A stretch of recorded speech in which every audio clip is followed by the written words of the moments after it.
About a year ago, I had a problem. I was using a planning system that just was not working for me. And I didn't have a massive budget to spend on a bunch of planners to figure out which one works for me. So I had the idea to start a rings planner. One of the main selling points of a rings planner is that you can change it whenever you want, fairly cheaply, if you have the right tools. So today I'm going to show you how I set up that first rings planner for under $30 and share some of my thoughts since I've started that one. And yeah, here we go. I guess order of business will be looking at binder options, because that will be the most expensive, or the most, not necessarily the most expensive, that will be the most important part of this setup, because you're setting up a 6-ring binder. And then we'll look at some tools and your options for inserts and a couple of extras as well. And then at the end, I will show you how I would set it up today if I were to do this again. First things first, the binder. Your traditional option, and the option I would probably go with, and that I did go with, is a regular 6-ring binder. I went with the personal size. You can choose whatever size you want or need. I do like this one. You got 2 pen loops. You got a magnetized clasp, which is really nice because I can slip a page on the front and hold it down with the clasp and it doesn't slip off. So if I'm like in the grocery store or something, that can be pretty useful. You've got pockets here, so you could put cards in there and then a couple of bigger pockets in the back. The rings are pretty good quality. They line up well. They haven't seemed to wear down at all in the time that I've been using them. Another option you have is something like this. These are like loose ring binders that are meant for 6-ring binder inserts, but it doesn't have a cover with it. You could use these or something like this. These aren't actually designed. These are more for like a keychain or something, but I use these for my archive system and they work pretty well. Oh, by the way, I'll link what I can below. If you were to use these, you might need some kind of cover. An option for that is something like this. These were page dividers that I had for a different system, a different size binder, that I cut down into these little page protectors. And you could very easily take these rings and use them as your cover.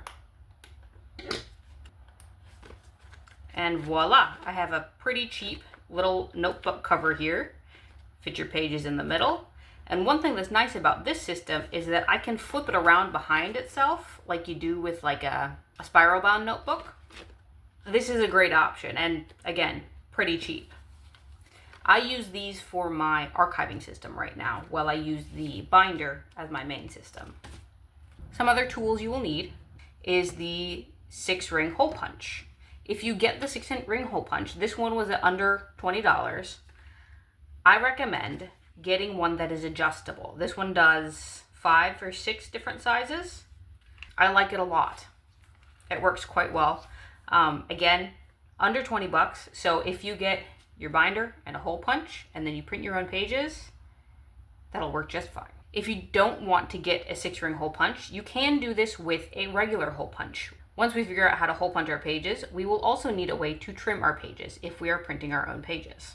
I would recommend some kind of trimmer. You could use one that's like this, or like a guillotine, or you can use an X-Acto knife and a ruler. All of these are good options. You don't even need a ruler, honestly. You could just use anything with a straight edge that your X-Acto knife won't cut into. If you're using the X-Acto knife, a cutting board of some kind is very useful. And optional, I like to round the inner corners of my pages, so I have a corner rounder. The purpose of this is that when you are putting your pages in here, sometimes this edge can eat up your pages. So if you trim that corner off, it won't do that, and it's easier to turn your pages.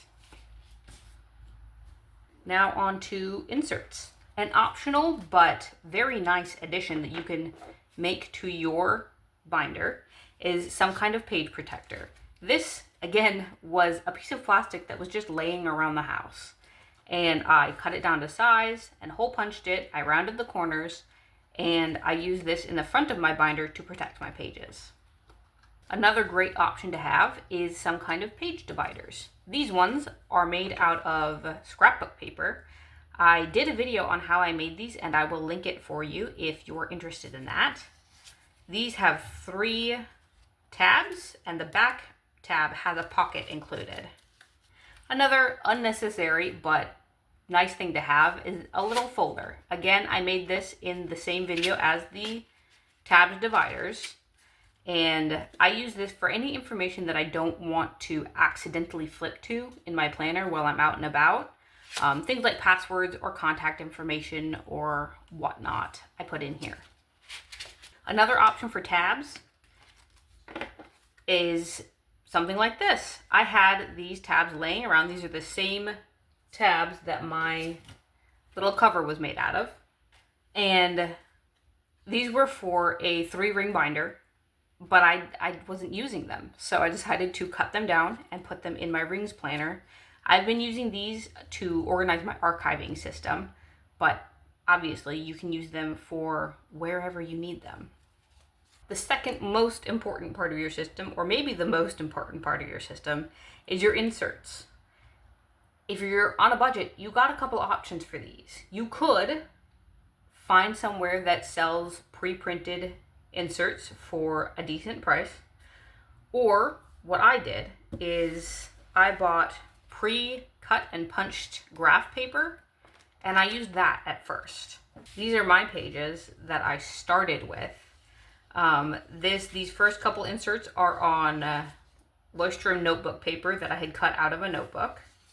These next couple are Stalogy notebook paper that I had cut out of a notebook. And that's how I started my system, is just notebook paper that I cut down.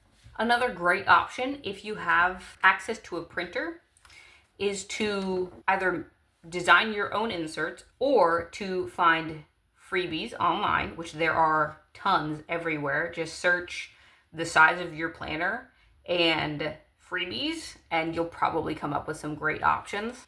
I have a few freebies for you.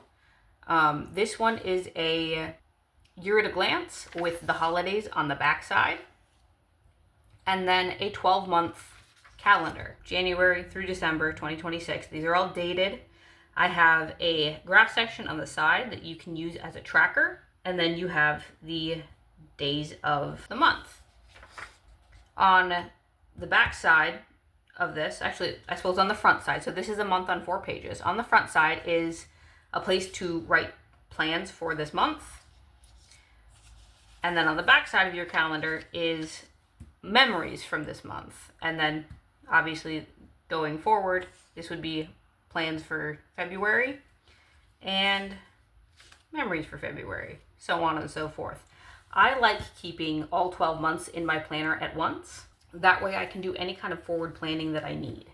Another freebie that makes this system work, this would be all you need if you have access to a printer, is the months and some notes pages.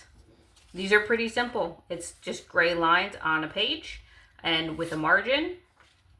These are what I use in my planner every single day.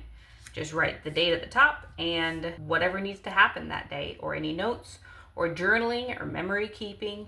The lined or graph page is the unsung hero of any planning system, in my humble opinion. I will have the link for these in the description if you are interested in hopping over there and grabbing them so that you can use them in your own binder. If I were to start my first ring binder today, keeping in mind that I do have access to a printer and the ability to cut my pages down, I would get 2 things. I would get my binder and I would get the 6-hole punch. And this is the system I would use. I have my page protector that was free because it was just laying around and I trimmed it down to size.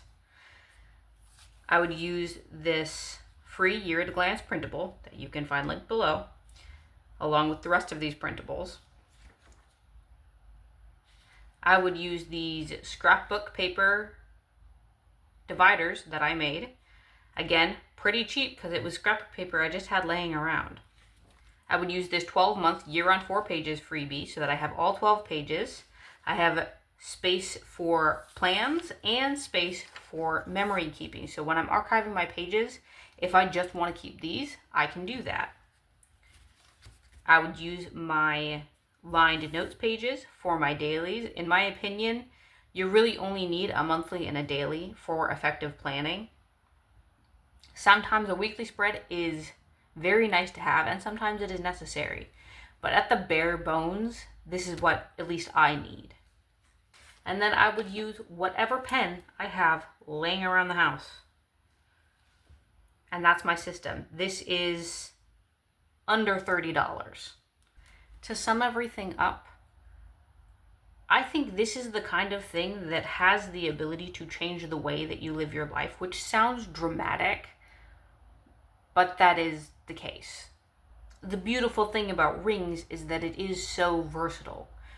You don't have to do the same setup that I did here. You can choose whether or not to have your year at a glance. You can add tracking pages. You can add a different style of monthly page. You can add weekly pages. You can do whatever you need to. And then if 2 months down the road, that system isn't working for your life anymore, you can shift it without having to buy a $60 planner. That, and it's kind of therapeutic to sit there and cut all my pages and hole punch them and whatnot. I really hope you found some good value in this video. If you're thinking about getting into rings, I highly recommend it. At least trying it for a few months. For $30, it's pretty affordable. And if it ends up not working out, you can resell some stuff. If you're interested in this planner setup and these pages, I have that link below. You can hop over to my site and get those free printables. I made these printables free because I genuinely think they will help you. And I don't want to gatekeep that. I want this to be as accessible as possible. So hop over to the site and grab those printables. If you liked this video and found value in it, go ahead and drop a like and subscribe for more content like this. I hope you have a wonderful day, and I hope to see you in the next one.